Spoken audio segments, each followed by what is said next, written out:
Bonjour à toutes et à tous, Bien Air Community, j'espère que vous allez bien.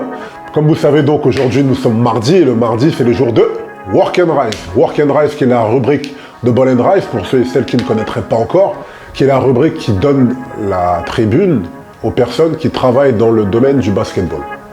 Et aujourd'hui nous recevons un invité que nous souhaitions recevoir depuis un bon moment maintenant, Steven Lopon, a.k.a. DJ LW. Ball and Rise, the future is now. L'interview commence maintenant.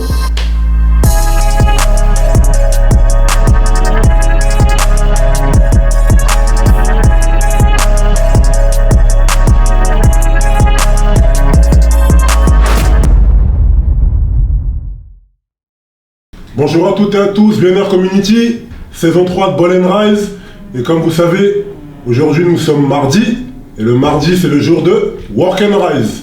Work and Rise, le rendez-vous de Ball and Rise qui donne la tribune donc aux personnalités qui donnent de leur personne et surtout qui font en sorte de faire avancer le monde du basket de par leur métier. Et aujourd'hui nous recevons un DJ, également speaker.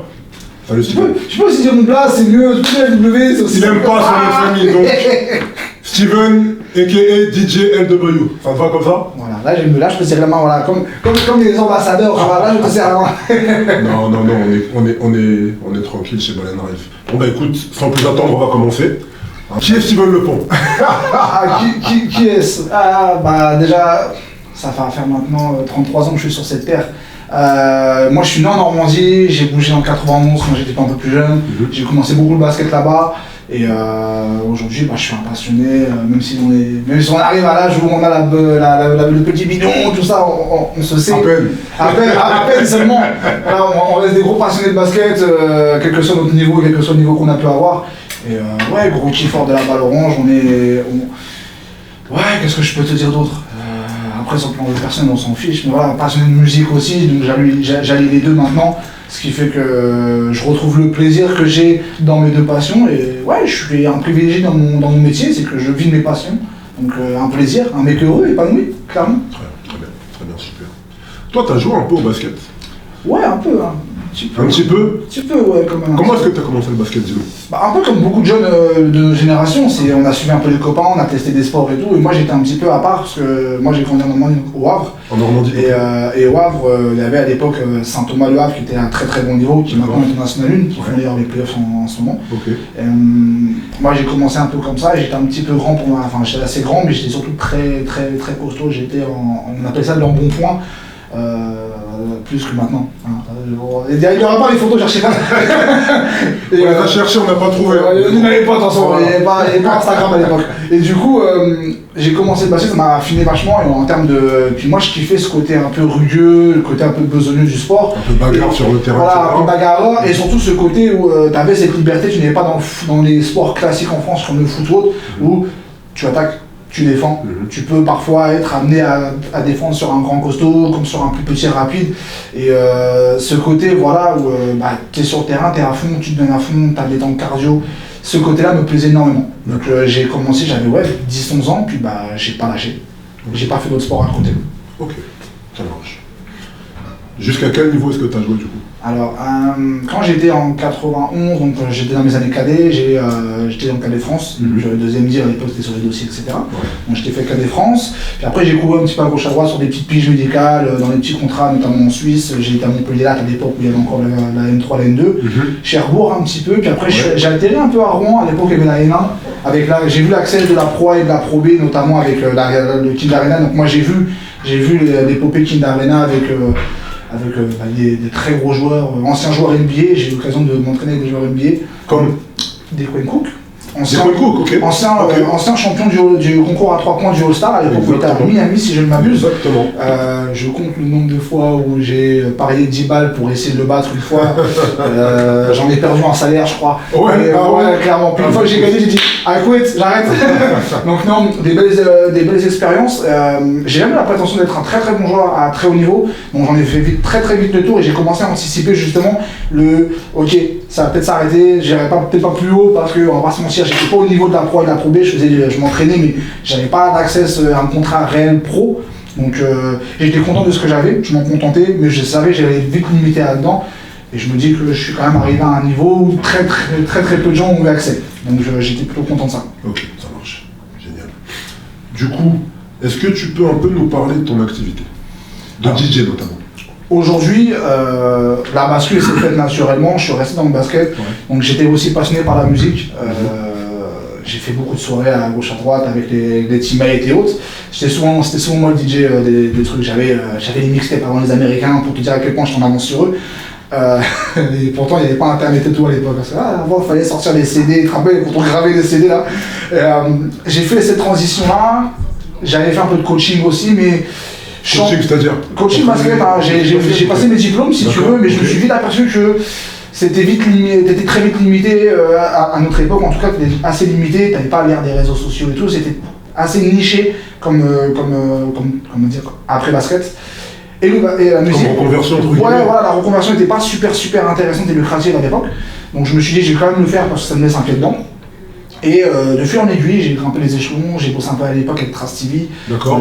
J'étais un peu un de leurs DJ hors Paris, donc en province, je faisais quelques soirées. J'ai rencontré des orgas qui m'ont fait travailler avec tous les artistes américains possibles quand ils venaient en France. Et je me suis vite aperçu que ce monde-là m'intéressait, mais pas dans le monde de la nuit, plus dans l'événementiel. D'accord. Okay. Et aujourd'hui, toi et moi, on a été joueurs, et quand on est dans les salles de basket, je vais regarder droit dans les caméras, on sait très bien que dans les salles de basket, Johnny Hallyday, c'est plus possible les gars. Ça peut passer, mais voilà, j'ai rien contre Johnny qui repose en paix, artistiquement c'est sympa, mais ça évolue. Et aujourd'hui, quand moi je suis spectateur dans un match de basket, j'ai vite tendance à avoir l'oreille qui me gratte, et je me dis voilà, il y a quelque chose à faire, ça prendra le temps que ça prendra, ça mettra le temps que ça mettra, mais j'ai envie d'apporter ce truc qui, moi, à l'époque, en tant que joueur, me frustrait. C'est-à-dire que quand je suis à l'échauffement et que j'entends Patrick Sébastien, parce que j'ai marqué un tir à 3 points, voilà quoi, c'était un peu particulier. C'est des goûts musicaux, hein. Comme on dit, les goûts et les couleurs, il y a des salles où ça aime ça, hein. Oui, les goûts et les couleurs, et autant j'ai appris avec le temps à apprécier ces goûts-là. Bien sûr. Mais autant... Parce qu'il y a des publics qui sont tu vas au Portel, tu vas dans le sud de la France, t'as pas besoin de DJ, c'est la France du début à la fin. Saint-Brieuc, Cherbourg aussi. Moi qui connais très bien Saint-Brieuc. Oui, Saint-Brieuc on connaît bien. C'est vrai que si tu veux, par rapport à ça, c'est un débat qu'on pourrait faire pendant des mois et des mois, mais aujourd'hui, on a un choix d'américaine, le basket ça vient de là-bas, et quand tu vois ce qui se passe aux États-Unis, notamment en ce moment avec les playoffs en NBA, si vous faites attention, dans les salles NBA, musicalement ils sont très ouverts, mais ça reste très mainstream. Bien sûr. Ils vont pas te mettre de la country comme nous on peut avoir l'équivalent avec un Goldman. C'est culturel, certes, mais c'est vrai que moi dans ce métier-là, je m'y plais parce que je me dis j'apporte quelque chose de nouveau, et j'apporte quelque chose qui moi à mon époque était déjà limite gênant pour nous en tant que joueurs et en tant que spectateurs. C'est aussi un spectacle le basket, et si tu l'entretiens pas, bah, ton souffle il retombe quoi. Donc c'est aussi là-dedans que je m'y plais, et c'est là-dessus que je travaille beaucoup. D'accord, ça marche. Ok. Tu préfères animer quel type d'event basket? 5-5 plus ou 3-3? C'est ce que je voulais te demander. C'est deux points. Alors c'est deux points. J'avais posé la question et je voulais profiter de l'interview pour poser la question. Alors, ça dépend sur quelle dimension tu te places. Si tu pars sur la dimension populaire et autres, le 5-5 reste un plaisir parce que j'ai jamais fait d'event où j'ai fait un Bercy. Tu vois, moi, comme je dis, je suis un privilégié. J'ai fait un Bercy. Alors, j'ai pas fait un 16 000 personnes, mais j'ai fait un Bercy à 6 000. Et je peux te dire que quand les gens... À quelle occasion? Pour le premier match de Paris Basket à l'époque contre Aix-Maurienne, quand c'était encore en Pro B. D'accord. Donc c'était le Chinese Year quelques jours avant le soir du décès de Kobe d'ailleurs. C'était assez particulier ce jour-là. Parce que tu finis le match en beauté. Peu importe le résultat, t'as fait 6000 personnes, t'avais ta famille qui était là, t'avais des amis à toi qui ont fait waouh, c'est un truc de fou. Puis même toi en tant que personne, tu te dis waouh, t'as fait 6000 personnes. Tu sais qu'en 5-5, c'est déjà beaucoup. On sait très bien qu'en France, c'est pas ouf. Et t'avais l'ascenseur émotionnel après avec le décès de Papounet, comme j'aime à l'appeler. Mais c'est vrai que pour revenir à ta question, le 5-5, t'as cette euphorie de 5-6 000 personnes parce que ça reste la base du basket. Mais aujourd'hui, 3-3 arrive tellement fort que le dernier événement que j'ai fait en date de la frangine Diana, son All-Star qui ne me suit pas, je le garde parce qu'à chaque fois que j'aurai mon poignet, je me dis merde, j'ai fait un truc de ouf. Des événements comme ça, c'est juste kiffant parce que ça me permet aussi de voyager. Donc si tu veux, sur la partie popularité, le 5-5 me plaît beaucoup. Ce côté où j'ai les 3 quarts de nos potes, ils viennent du 5-5, et d'ailleurs ils sont sur 3-3 aussi. Mais le 3-3, culturellement et sur le plan perso, j'ai énormément appris grâce à Drills, grâce à Jamil, grâce à toi aussi avec les jeunes. Et j'en découvre davantage sur mon travail en tant que DJ et speaker. Et puis surtout, voilà, ça m'a permis de faire des choses que je ne pourrais pas faire en 5-5. Donc pour moi, les deux sont complémentaires. Drills Paris, qui est un tournoi international spécialisé dans le 3-3, dont le fondateur est Jean-Marc Alomont, qu'on salue. D'ailleurs, on va le voir bientôt parce que là, on est parti en Afrique là, pour l'été. Dans quel pays? Au Bénin? J'ai déjà fait le Bénin, le Togo, là je sais qu'il y a Abidjan qui est prévu, il y a l'Afrique du Sud, je sais qu'on a Gaborone et Accra. Génial. Ouais, Botswana et le Ghana pour ceux qui n'ont pas qui n'ont pas envie d'aller sur Google. Et c'est super kiffant de se dire qu'il y a des gens comme lui qui, en connaissant un peu les tenants et les aboutissants de l'organisation à l'africaine, c'est vachement kiffant de se dire, même si ça l'arrache, tu rentres chez toi, t'es dépaysé, pour le moins qu'on puisse dire. Moi je suis revenu du Togo à la mois de février, j'avais pas envie de rentrer, j'avais vraiment pas envie de rentrer. Et puis il y a un potentiel de malade, que ce soit chez les jeunes justement, comme chez même dans l'envie, c'est kiffant. Et c'est ce que je disais par rapport à au 5-5 ou au 3-3. Ce que j'ai dans le 3-3, je l'ai pas dans le 5-5 et inversement. Donc pour moi c'est un petit peu c'est vraiment le complément des deux qui fait que je kiffe. C'est un peu comme les meufs en France. T'as le championnat français, puis après t'as beaucoup de meufs qui vont en WNBA parce que les deux saisons peuvent être juste imposées. Ben moi c'est le même principe. C'est ma carrière à moi, tu vois. C'est ma carrière américaine. Génial. Tu suis pas mal les championnats de jeunes, je sais. Je voulais te demander, qu'est-ce que tu penses toi de la formation de basket en France? Alors, il y a le fameux championnat espoir qui pour moi est très sous-coté. Dans le sens où c'est un peu une antichambre pour les JFL comme on les connaît nous. Je vais vous donner une anecdote, il y en a très peu qui le savent, mais mon autre gars sûr, French Eye, le Arrow comme on l'appelle, le bousilleur hein. Vous savez, le mec a mis un méchant homard sur un Bosnien de souvenir après un... Bref, j'ai pas les détails, allez voir sa lettre, c'est tout. Sinon, Francisco est arrivé en espoir en France, après avoir fait sa petite aventure américaine. Tout à fait. C'est un des rares joueurs à son poste à avoir fait des triples-doubles. C'est passé à l'ombre. Des triples-doubles en France, c'est pas comme en NBA. Je trouve que c'est vachement sous-coté. C'est intéressant à regarder, mais même tu vois dans les salles, c'est souvent dans les prémices, c'est souvent entre guillemets en première partie des matchs pro. Et personne vient. Moi, quand j'ai la chance d'aller faire des matchs pro à l'extérieur, j'arrive toujours en avance parce que je vois les petits. Quand tu vois des gamins comme Victor, quand il était à Nanterre, quand je le vois en espoir, je me dis, voilà, notre revenu à nous. T'en as d'autres, hein, t'as Sémian, t'as tous ces gars-là. Tu te dis, c'est des mecs qui sont potentiellement intéressants. Et en fait, le jour où on aura ce déclic de pousser davantage les jeunes, et bah forcément, ça va amener aussi l'engouement. Là, on a cette vibe avec Victor qui nous met énormément bien. C'est les autres hein, aussi, Hugo Besson. Bien sûr. Mais il faut surfer sur cette vague-là. Donc l'intérêt, il est tout à fait là. Il faut se dire, on a un produit brut. Et depuis toujours, parce que il y en a des gamins qui sont arrivés en lui, hein. On peut parler de Kevin Séraphin, de Rudy, de Nico, de nos générations en tout cas. Bien sûr. Et ça va venir petit à petit. Je pense qu'on pourra aller plus vite. Hein. On va pas aller plus vite que la musique, ça tombe bien, je suis dedans, mais je pense que ça pourrait être mieux. Moi, l'intérêt que j'ai, c'est de me dire que c'est des gamins qui potentiellement pourraient être mieux accompagnés et tout. Je pense qu'au niveau national, ça pourrait être un petit peu mieux en termes de... déjà en termes de médiatisation, en termes de mise en avant aussi. Mais bon, on connaît la politique, on connaît un petit peu pas dire la politique des clubs, mais certains clubs, voilà, les organisations, c'est des équipes fanions et les GFL un petit peu à part.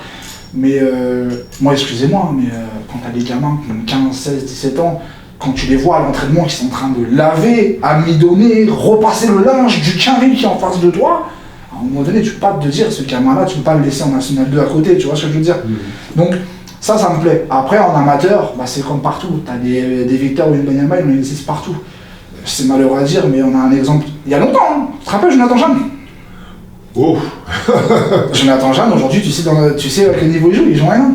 Donc, c'est pour dire qu'aujourd'hui, c'est dommage que ces gamins-là, ils soient pas assez mis en avant. Oui, mais bon, après Jonathan Jeanne, il y avait aussi son problème de santé. Oui, son problème de santé qui a été détecté.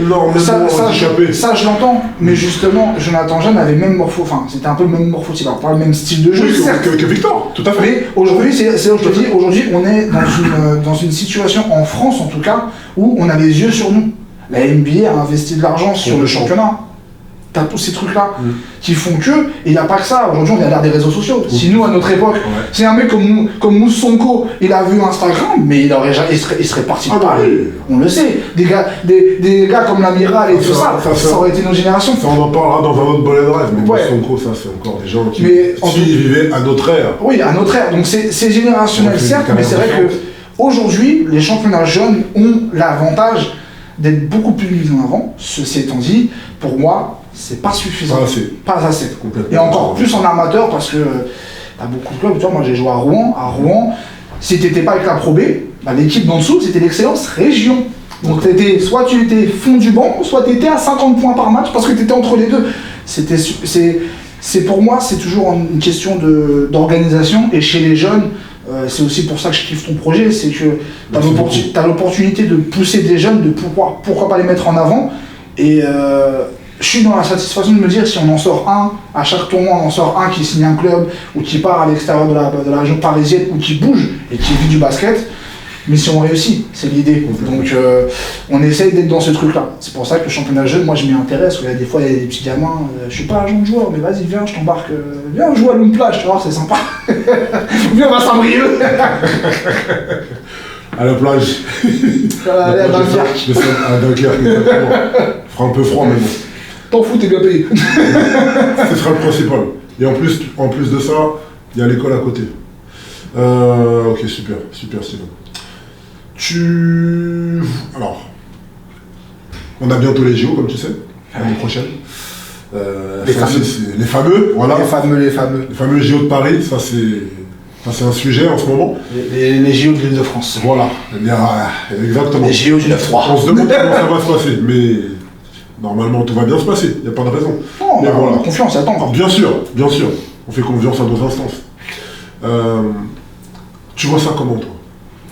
Honnêtement, pour l'équipe de France notamment. Alors, tu pars sur le plan sportif. Alors, déjà sur le 5-5. Ouais. Sur les masculins et les féminines, d'accord? Ok. Et ensuite pour le 3-3. Alors, je vais déjà d'abord sur le plan sportif, tu vois comment? Alors sur le plan sportif, le 5-5, je pense que ça peut être l'occasion de surfer justement sur la vibe qu'on a en ce moment, comme j'étais là avec Victor, que on commence à s'intéresser davantage au basket français, même si Rudy Gobert des fois nous fait des tâches, mais ça c'est encore autre chose. On est dans ce truc où aujourd'hui la France... Ça, je serais plus mitigé sur Gobert. Je trouve que sur certains points, on lui fait un procès... Des fois, des procès un peu injustes, parce que c'est quelqu'un qui est archi régulier sur l'équipe de France. Mais après, ça... Sur l'équipe de France, d'accord. Je suis... bon, après, il y a eu le petit truc, il a un petit débat là-dessus. Voilà. Je reviens pas là-dessus. D'ailleurs, Nicolas Batum... et j'ai vu ce qu'il a dit, Nico. C'est un peu insurgé, je suis très d'accord. Moi, je regarde pas ça. Je juge pas. Le mec, il se casse la tête pendant des mois et des mois. Alors, ok, il fait ce qu'il veut, en fait. Le mec, il est payé pour ça. Il fait un peu ce qu'il veut. Si moi, demain, j'ai envie d'arrêter de mixer parce que je me sens peut-être pas cet été de mixer, je profite de ma famille, je le fais. Ce sont mes choix, ça me convient. Bien sûr. 60 millions de Français qui vont me dire, je m'en fiche, ça a changé mon salaire. Non. Par contre, ça va entretenir ma paix. Il peut en avoir besoin. Pour le 5-5, pour moi, avec ou sans Rudy, il y a tellement un potentiel. Ce que tu dis, Rudy Gobert, derrière lui, tu as quand même des joueurs qui sont importants, ce qu'on appelle les besogneux de la saison régulière. Par exemple, pour eux, notamment Victor. Je pense notamment aussi à des grands qu'on a un petit peu oubliés, mais Mathias qui peut apporter aussi à l'intérieur. Donc je pense qu'on peut avoir une très belle équipe. Maintenant, il faut juste que la mayonnaise prenne. Moi, mon objectif, c'est je me dis qu'avec des gamins comme Sylvain, qu'on fait une très très belle prépa avec des qualifs. Des très bonnes fenêtres internationales. Voilà, toutes les fenêtres qu'ils ont faites, c'est rassurant. Donc j'ai envie de me dire, on peut aller jouer une vraie médaille. Et la plus belle, je l'espère, surtout à domicile, même si on n'aura pas les places. on va galérer. Mais sait-on jamais, hein? Oui, évidemment, on rêve de froisser les Américains en finale. Moi, j'en rêve. Chez les meufs, j'ai un peu moins d'espoir parce que j'ai l'impression qu'on arrive sur un nouveau cycle avec le nouveau coach et autres. Tout à fait. Il y a un travail à faire. Je pense que les dernières compétitions ont montré des belles choses et il va falloir confirmer. Voilà, en 5-5. En 3-3, mais si Mimi, si Laetitia... Que tu connais bien... c'est des frangines, voilà. C'est des petites sœurs. Tu connais bien. Mimi, qui va l'arrêter de toute façon? Qui peut arrêter cette petite? Tu rajoutes les Marie-Ève Pagé, tu rajoutes Mep, Laetitia. Ce sont des meufs, il faut se le dire, elles sont championnes du monde, elles sont championnes d'Europe. personne ne peut les taper, faut le dire. Moi, à chaque fois que je les ai vus jouer, je me dis, mais même moi, si je joue, je peux pas moi, je peux pas jouer contre elles, tu vois. Et le pire, c'est que même chez les jeunes, c'est-à-dire que là, pour moi, l'an 3-3. Une très belle génération de jeunes. Là, chez les meufs. Très très belle génération de jeunes. Malade. Nous, on en a dans Ball and Rise, d'ailleurs. Mais pas que dans le 3 mais ouais, vraiment. Pour moi, il faut mettre un accent sur les meufs. Moi, pas que j'aime beaucoup les meufs, mais je vais être sensibilisé. Je suis papa d'une petite fille qui commence à être dans le sport. Je me dis, mince. On a des meufs qui sont championnes du monde, qui sont championnes d'Europe de 3-3. Je le redis parce que c'est important. Il y a moins de championnes olympiques. Parce qu'il faut aussi se le dire, on s'est fait bouffer sur un arbitrage bizarre, un litigieux. Merci la Roumanie pour ça. Je vais rien dire d'autre. On ne contestera pas les arbitres, ils font leur travail. Je le conteste, je m'en fiche. Ils font toujours bien leur travail. Les arbitres ont toujours raison, sauf quand ils ont tort. C'est tout. Donc, bref, blague à part, le 3-3 chez les meufs, je suis pas du tout inquiet. Pour moi, c'est plus que légitime de prétendre à la médaille d'or. Surtout à la maison. Chez les garçons, Karim fait le coach de la sélection française, fait un énorme travail. Lui, il a l'expérience d'eux. Il était là depuis le début, Karim Souchou, en 3-3. Et il peut avoir une équipe très solide, très intéressante, mais c'est très très fort. Avec les Américains, ils sont en train de se mettre à fond dedans. Ils étaient pas trop dedans au départ. Là, ils ont vraiment compris que ça revient. Fallait défendre leur beefsteak, quoi. Ça revient avec ce qu'on disait par rapport aux jeunes et aux young bloods. Ils ont fait un championnat universitaire 3-3. C'est-à-dire que maintenant, chaque fac américaine, enfin en tout cas les grosses instances américaines, tu vas à Notre-Dame a une sélection 3-3. Tu vas à LSU a une section 3-3. Et ils font un petit championnat. Donc attention, les Américains arrivent tchou-tchou. Et se remettent à la page. Ouais. Alors après, c'est pas même basket que d'habitude. Mais en tout cas, ouais, il y aura plus de chances de médaille en 3-3 en tout cas qu'en 5-5. Tu penses. Mais je pense que au vu des résultats qu'on a, au vu de la médiatisation qu'on a avec la hype de Victor, etc., on peut prétendre à des médailles pour les 4 catégories, que ce soit chez les hommes, chez les femmes. Ouais. Et il ne faut pas oublier qu'il y a aussi les JO paralympiques où les équipes de France ne sont pas dégueulasses non plus. Tout à fait. Donc il y a moyen de faire, alors pas un grand chelem, mais de bien représenter son pays et l'évolution, en espérant que ça fasse boule de neige et qu'on continue à monter, et que les jeunes aient encore plus envie de se défoncer pour leur sport qu'ils aiment. Et que les instances suivent. C'est bien parti. Pour l'instant, pourvu que ça dure, comme on dit, il n'y a pas de bois, mais il y a de la peau de singe, donc on peut y aller. Mais ouais, on espère que ça va être plus prolifique, comme on le dit si bien, le futur c'est demain. Si on ne prépare pas, ça va être compliqué. On ne peut pas attendre juste les JO et après on fait quoi. Donc on espère. Comme on dit chez Ball and Rise, le futur c'est maintenant, the future is now. Voilà. Donc on attend et on verra ce qui se profile comme tu dis. Rendez-vous en 2024. Exactement. Prenez vos places pour la finale maintenant, avant que ça soit trop tard. Elles seront un peu coûteuses. Donc j'ai des places si vous voulez. Prenez-y-vous en avance. Appelez Cofidis, c'est trop jamais. Alors, ok, ça marche. Quel message est-ce que tu aurais à passer aux jeunes bowlers et bowleuses de la nouvelle génération? Un peu dans la continuité de ce que je disais, vous avez de la chance. Vous avez ce qu'on appelle une bénédiction qui est les réseaux sociaux. Moi, quand j'avais votre âge, c'est-à-dire 15-16 ans, je jouais en Cadet France, j'étais juste connu dans mon lycée et encore, j'avais cette chance d'avoir certains privilèges dans mon lycée où j'avais un lycée qui était juste en face d'un quartier un peu les Tarterets pour ceux qui connaissent. Je sortais des fois tout seul le soir quand il faisait nuit, je suis blanc, j'avais pas la même dégaine, j'avais pas la même assurance à l'époque. Des fois j'avais peur de rentrer chez moi, je l'assume très clairement. Et aujourd'hui, je me suis dit, mais grâce au basket, et j'ai pas peur de le dire, le basket m'a sauvé la vie. Et j'avais pas internet, j'avais pas tout ça. Aujourd'hui, j'aurais pu finir n'importe comment, mais je préférais sur un terrain de basket, même si j'étais tout seul. Aujourd'hui, les gamins, ils ont internet, ils ont la possibilité d'aller faire des détections plus facilement que nous à notre époque. Il y a des gens comme toi qui organisent des tournois pour les mettre en avant. Il y a des gens qui vont avoir la bienveillance et surtout la volonté de déplacer des montagnes pour eux, pour les aider à... Parce qu'il faut pas oublier un truc, c'est que dans les événements comme ça, nous, quand on s'en sortait, on était content, c'était tout le quartier qui était content. Imaginez aujourd'hui, quand toi tu sors un gamin de entre guillemets, pas la précarité, mais tu sors du quartier où il est, ou dans son club, dans le fin fond du 9-1, et que tu l'envoies ne serait-ce qu'en NCA, même s'il fait du judo, il fait un truc nul, il rentre chez lui avec un bagage culturel, un bagage scolaire aussi. Parce que ça c'est important d'en parler. Tu te dis, même si le mec il revient en France, il joue en N3 et tout, le mec il est revenu, il était bilingue, il a eu une richesse culturelle et surtout bah, il a mis l'investissement que les parents et des gens de son entourage lui ont donné, et des gens comme toi et moi qui vont vouloir pousser ces gars-là. Moi, c'est ma fierté de me dire ça. De me dire, si moi aujourd'hui, un gamin, il veut bosser, il veut avancer, viens mon gars. Si tu as envie de bosser, viens avec moi, on va bosser ensemble, je vais t'emmener où je pourrais t'emmener. Donne-toi les moyens, et forcément, il faut persévérer. Parce que le problème qu'on a aussi, c'est que des gamins maintenant, avec Internet, tu peux en avoir 150 000 qui arrivent. Donc il faut avoir cette persévérance, il faut avoir ce petit truc en plus. Et le truc en plus qu'il va falloir avoir, c'est la persévérance, et comme je disais, du flegme. C'est un petit peu bizarre comment je le dis, mais il faut avoir de la patience et avoir beaucoup de flemme. Il faut être très résilient. Il faut se dire, il y a un échec, mais derrière, l'échec va te permettre d'avoir une meilleure réussite plus tard. Nous, à l'époque, on se cassait la gueule sur une détection, il fallait attendre la saison d'après. Là, aujourd'hui, tu rates une détection, pas grave, tu mets une note dans 2 jours. Parce que t'as un pote qui t'a appelé pour ça. Donc, faut pas lâcher. Et plus pour la région parisienne, on en parlait tout à l'heure en off, il ne faut pas avoir peur de quitter la région parisienne, de quitter sa famille. Il faut aller vivre. J'ai un proverbe, j'ai une phrase qui dit que la solitude est un luxe. Aujourd'hui, quand tu vis seul, tu vis comme toi tu l'entends, tu fais tes propres erreurs, tu apprends à assumer tes propres erreurs, tes propres choix. Et il y a beaucoup de jeunes qui, même moi en tant que coach, on le voit bien, alors, je préfère rester avec mes potos du 9-2, tu connais, et dans 3 ans t'es où? Alors que ça se trouve, tu aurais fait le choix de partir quand on t'a proposé de partir, ça aurait été mieux. Donc faut pas avoir peur de sortir de sa zone de confort. Ça c'est le truc, vraiment le gros conseil, il va être là. Pour se détacher des gens, faut pas avoir peur de prendre des risques. Faut pas avoir peur de sauter du 5e étage en se disant mais si je me casse la gueule, mais et si t'arrives en bas et que t'as un contrat en or qui t'attend et tout.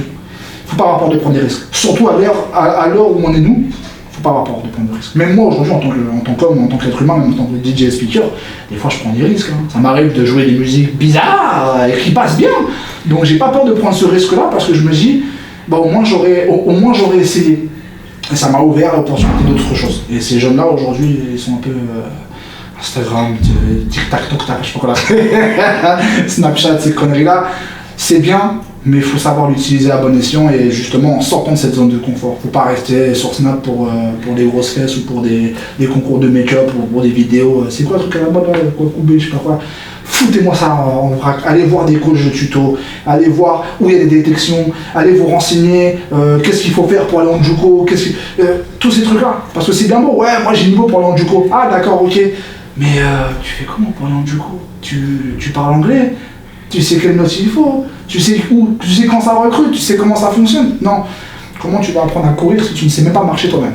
C'est clair. C'est le conseil que je peux donner. Sortir de sa zone de confort voilà, comme je disais, flegme mais patience, c'est ça va avec. Moi, c'est important. Ce sera le mot de la fin. Merci beaucoup, BNR Community, de nous avoir suivis. Prochain rendez-vous mardi prochain. Merci beaucoup. Merci à toi, merci pour l'accueil. Qu'est-ce qu'on peut te souhaiter pour la suite? Des kilos en moins déjà, parce que l'été arrive, il faut que je sois prêt. Le policier arrive. Non, plus sérieusement. Non, la fondue c'est bien aussi. La fondue au chocolat c'est mignon. Les femmes aiment bien la fondue au chocolat. Non, plus sérieusement, moi j'ai des fenêtres, j'ai des ambitions comme je le disais. Moi je m'en cache pas et si un jour la Fédé ou le CIO des JO le voit, moi je rêve de faire les JO 2024 à la maison. Il y a DJ Las, c'est moi que tu connais bien. DJ Las qu'on salue, qui est sur nos étapes de Ball & Rise, et puis, lors de nos tournois, lors du Ball & Rise Tour. Faut pas se mentir, DJ Las est le premier et le seul pour l'instant à avoir fait les JO de Tokyo. Exactement. Il était à Tokyo sur le 3-3 et aujourd'hui, lui et moi, on a ce potentiel où aujourd'hui à la FIBA on nous connaît. On peut avoir cette ouverture. Bon, vous le souhaitez en tout cas. On n'est pas en compétition. Je sais d'avance que lui il y sera et je l'espère et je trouverais ça injuste qu'il ne soit pas. Mais on peut se dire, on est à domicile, on est à Paname, on va représenter notre pays, on va montrer qu'aussi dans l'animation on est très bon. Et si c'est pas Paris 2024, sinon c'est sympa, il y a LA 2028, ça peut être encore plus sympa. Donc l'idée c'est de pérenniser dans ce métier-là et faire changer les mentalités aussi en France. Moi je veux juste que ça continue à changer. On s'y retrouve, comme je disais, grâce à Victor et autres, mais ça se trouve dans 3 ans, je serai même pas là. Ça se trouve dans 3 ans, vous verrez une vidéo, vous direz Steven, tu te rappelles le DJ là qui était venu?